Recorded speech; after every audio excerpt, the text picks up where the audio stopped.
This is my favorite knife by Daggerr Knives. What is going on, guys? Carter here with Edge Mindset. We're taking a look at the Daggerr Knives Nestor today. Now, before you click away and you say, this is mall ninja crap, I don't want anything to do with it. It is impractical. It is not a good knife for EDC or general use. You're correct. I mean, you are right. I can't complain with that. However, it still has a lot of really cool features, and there's some things I want to point out that this knife, I don't know if I want to say does well, but that this knife does. And it's kind of interesting. I think it's cool. I really like it, but I come from a time when tactical style blades, defense style blades were really popular, and so it always holds a very special place in my heart. And I think this one actually implements what it's trying to do quite well. So Daggerr Knives is a Russian-based company that does tactical folders as well as fixed blades. They outsource everything to China, so that is where this is made. Their signature look is kind of this screaming skull here, which is kind of reminiscent of Chavez knives, just a completely different implementation style of the same concept. I've posted both of these on my channel, and some people like this one, some people like this one. I mean, obviously, a bunch of people don't like either, but I found it kind of funny that some people actually preferred the look of the Daggerr Knives skull over the Chavez skull. I personally, this is the one that holds my heart, but that's just me. So let's talk about, let's just do general specs. First off, so you know what we're talking about, this is a very, very large knife. It's a very heavy knife, or reasonably heavy knife for its size. It is not a lightweight contender here. 4 3/4 inch blade. Overall length is, depending on what you measure, to the end of the scale, about 10.5 inches. If you include the glass breaker, about 10 3/4. So very, very large. I've got to hold it at an angle, or place it at an angle, so it'll even fit on camera here. There we go, next to a Paramilitary 2 for size reference. Next, we've got, TX 228, because it's right here, and why not? Let's compare those two things together. Scapegoat, here it is next to the Chavez Scapegoat that we are comparing the pocket clips to. Let's do another random one. Let's do a Emerson Commander. There it is next to a Commander. You can see much larger, much larger.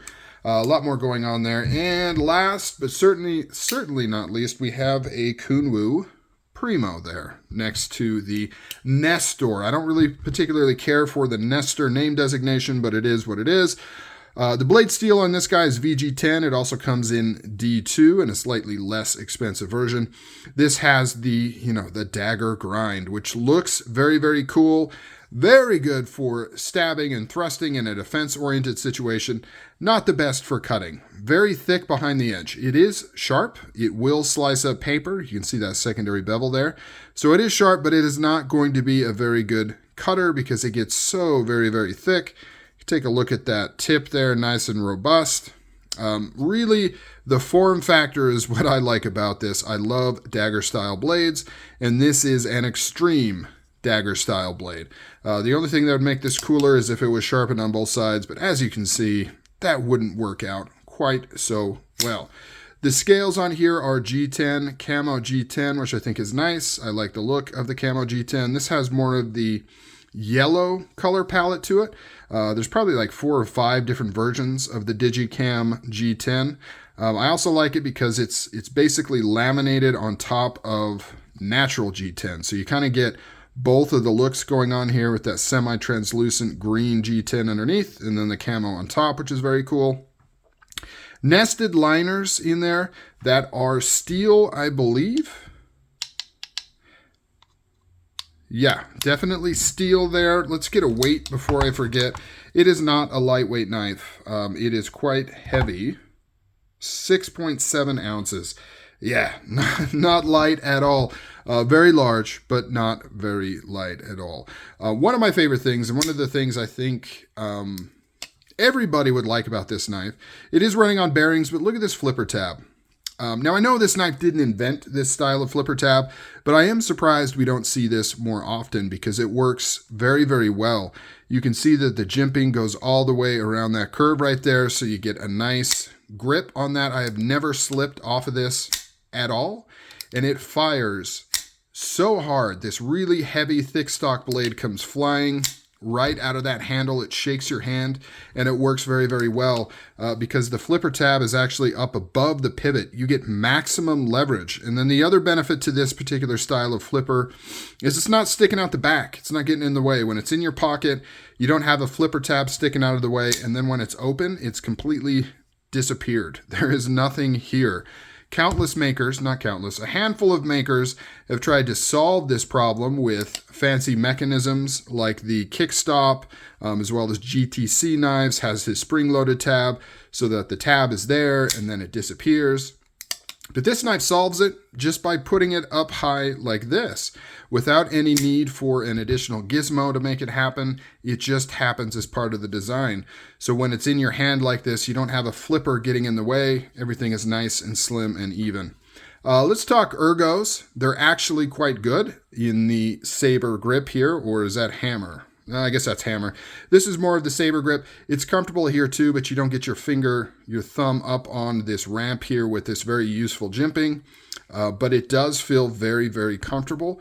The hammer grip is by far the most secure and comfortable feeling. You've got this finger choil right here, just locks you in nice and tight. Reasonable chamfered edges. The blade or the handle is also quite thick, so it fills up your hand nicely. Really like the ergos on this thing.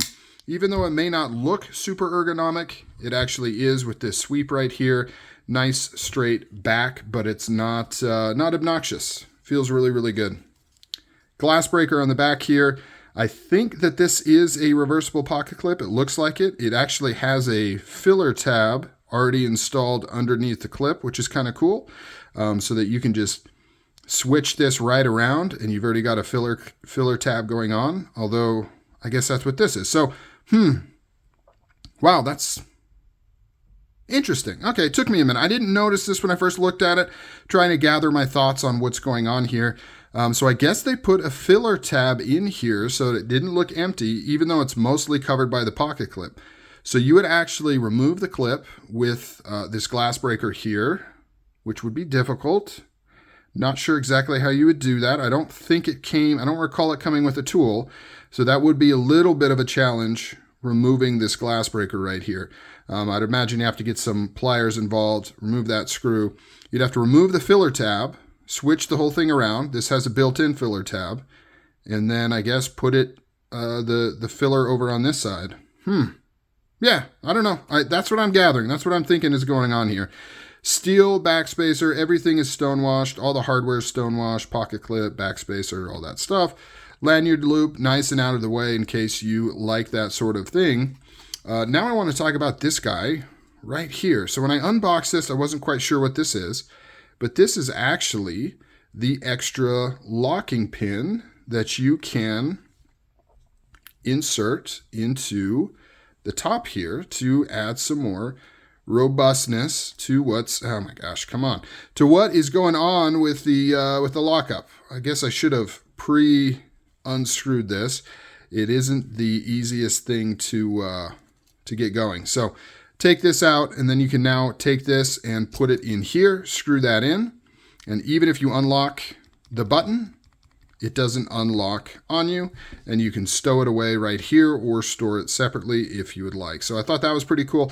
Now, the thing I like the most about this knife is the lock mechanism, and some of it is because I was surprised, right? This is labeled as a button lock. It is not a button lock. It is actually a compression lock with a nice thick steel liner back there that is button actuated. So you use the button to disengage that lock bar, but it is not a plunge lock system.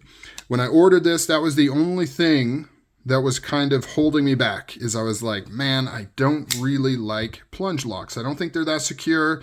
And unless you have a real mechanical reason for choosing that, I don't like it. So I was very pleasantly surprised when I found out that it was this kind of push through post lock to the compression style lock going on the back here.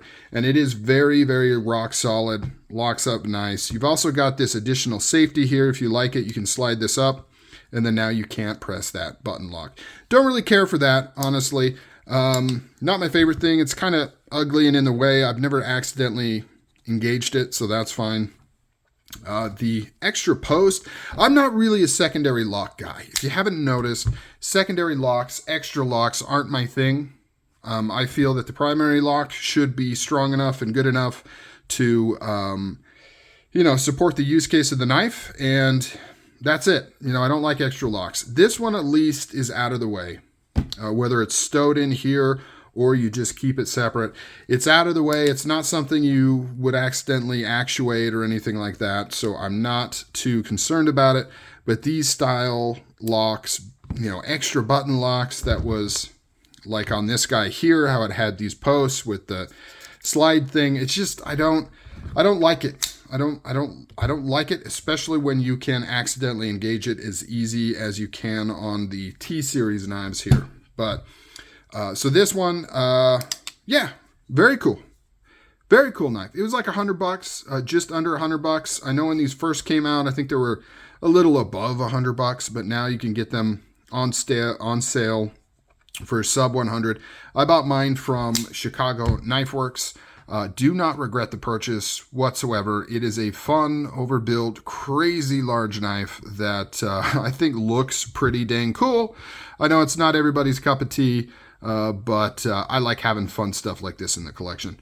What do you guys think? Comment down below. Is this something you would ever consider getting, or is this just too ridiculous for you to even throw $100 at, $90 at? Or I'd imagine if you come across on the secondary market, you could get this for $50 or $60. Let me know. Comment down below. Thanks for hanging out. Really appreciate you. You guys take care. I'm out.